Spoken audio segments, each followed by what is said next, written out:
आप अगर कपटी हैं, छली हैं, बेईमान हैं, प्रपंच हैं, जैसे भी हैं, झूठ बोलते हैं, निंदा करते हैं, चुगली करते हैं, गलत काम करते हैं, तो भी मेरा निवेदन है शंकर के मंदिर जरूर जाओ, शंकर की कथा में जरूर बैठो। क्यों? एक मंदिर के दरवाजे पर लिखा हुआ था, अगर आपका मन गंदा है तो मंदिर जरूर आना, मंदिर जरूर आना।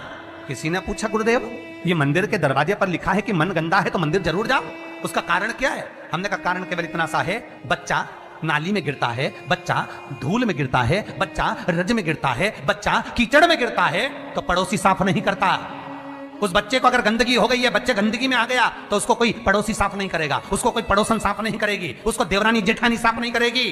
बच्चा अगर कीचड़ में गिरा है तो उसको उसकी मां और बाप ही साफ करेंगे। उसी तरह मन गंदा हो गया, चित्तवृत्ति खराब हो गई तो मेरे ये बाप के पास जाओ, मेरी ये माता के पास जाओ, और ये मेरा बाप, ये मेरी मां तुम्हारी जीवन की गंदगी को समाप्त कर देंगे। दुख आया, तकलीफ आई, कष्ट आया, रोग आई, बीमारी आई, तकलीफ हुई है, कहीं मत जाना, ये मेरे माँ बाप के पास जाना, शंकर और पार्वती के पास, उमा महेश्वर के पास जाना, ध्रुमा ध्रुमावती के पास जाना, कमल कमला के पास जाना, तारा तारेश्वर के पास जाना, भोले शंकर के पास जाना।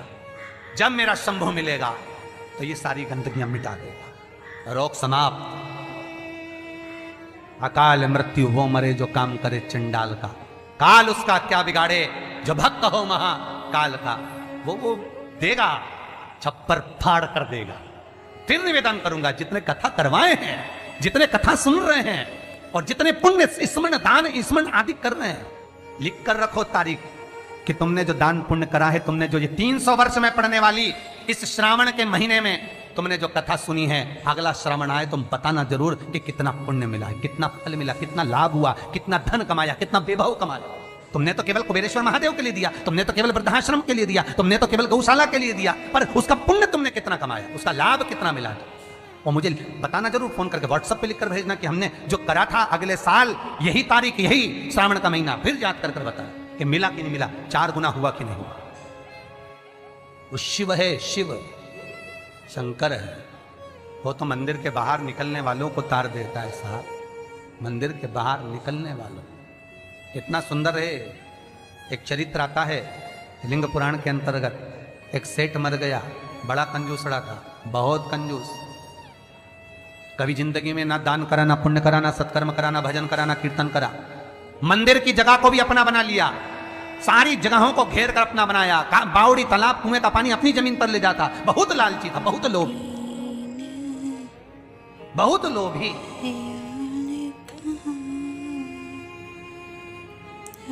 बस उसने अपनी पत्नी से एक बात कही थी कि मैं मरूं तो इतना सा करना, एक इतना सा काम करना कि किसी शंकर के मंदिर के बाहर कचरा पड़ा हो, धूल पड़ी हो, मट्टी पड़ी हो, उसको लाकर मेरे शरीर पर डाल दे, बस, और कुछ मत। पत्नी हमेशा पति से कहती थी, तुम कभी दान पुण्य नहीं करे, इस गांव में तुमने कोई अच्छा काम नहीं करा, तुम्हारे शरीर को उठाने वाला तक नहीं मिलेगा, बच्चे हैं नहीं, तुम्हारा अंतिम संस्कार कौन करेगा। पति कहता है बस तुझसे जो कहा वो करना, और कोई दान नहीं, कोई पुण्य नहीं, कोई सत्कर्म नहीं, कुछ भी मत करना। पैसा जोड़ जोड़ के मर गया। इतना सा कह गया, मरूं तो मंदिर के बाहर, शंकर के मंदिर के बाहर की मिट्टी, रज, कचरा शरीर पे डाल दे। कोई गांव के लोग नहीं आए महाराज, पत्नी गई, केवल मिट्टी लाकर शरीर डाल दी। लिंग पुराण कहती है भगवान शंकर के गण स्वयं नीचे आए, गांव के लोगों का रूप रख लिया, उसका अर्थी तैयार करी, शिवधाम अर्थात शमशान लेकर गए। तो पत्नी पूछती है तुम कौन हो? गांव के लोग तो आए नहीं, तुम हो कौन? शिव के गण कहते हैं भगवान ये तुम्हारा सेठ है ना, गांव में दान नहीं करता था, बाहर दान करता था, हम बाहर से हैं। अच्छा, मेरे पति को शमशान तक ले चलो। ले गए। कहते हैं शंकर के दरवाजे की मात्र रज, मात्र कचरा, मात्र भूमि की मिट्टी शरीर पर पड़ी थी। शंकर शमशान के दरवाजे पर खड़े होकर उसका वेलकम कर रहे थे, स्वागत। कि पूरी जिंदगी भले तूने नरक बाड़े में निकाली, पूरी जिंदगी भले लूटने में निकाल दी, पर अंतिम समय सुधार लिया।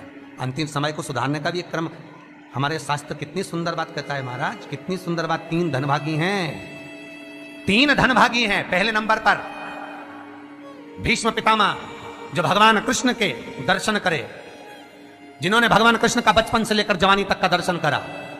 दूसरे नंबर पर धनभागी हैं दशरथ जी महाराज, जिन्होंने राम जी के दर्शन करे, राम दशरथ जी के घर में जन्मे। कितने किस्मत वाले होंगे। और तीसरे नंबर के किस्मत वाले धनभागी हैं गिद्धराज जटायु, जिन्होंने प्राणों को त्यागा तो राम जी की गोद में त्यागा। शास्त्र कहता है इन 3 धनभागियों में, इन 3 किस्मत वालों में भी प्रबल किस्मत वाला है गिद्धराज जटायु। क्यों? क्योंकि भीष्म पितामह के प्राण छूटे जब कृष्ण सामने नहीं थे। दशरथ जी के घर में भले राम जन्मे, पर दशरथ जी के प्राण छूटे तब राम सामने नहीं थे। और गिद्धराज जटायु, जिसने जीवन भर मांस खाया, पर जब प्राणों को त्यागा तब राम को सामने पाया, डर गया। बचपन गया जाने दो, जवानी गई जाने दो, अधेड़ी गई जाने दो, पर बुढ़ापा मत बिगड़ने देना। बुढ़ापे में शंकर के चरण पकड़ ले, शिव के चरणारविंद पकड़, मैं कहीं नहीं। बीमारी भी दी है तो तूने दी है, सही करेगा तो तुम्ही ने दर्द दिया है, तुम ही दवा दो। मृत्युंजय है तू,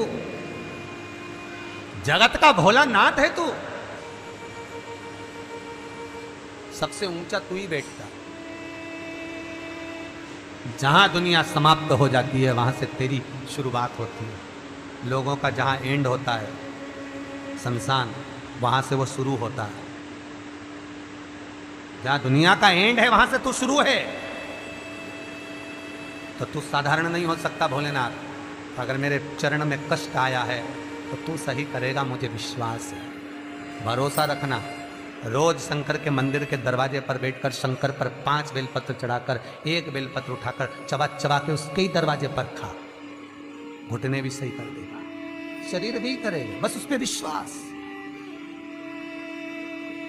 उस पर भरोसा। बस शंकर है और मुझे पूर्णता विश्वास है कि वो मुझे हारने नहीं देगा। तो नहीं हारने देगा, नहीं।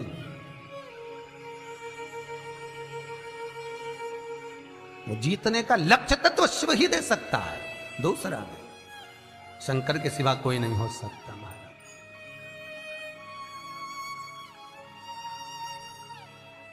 बस उस पर विश्वास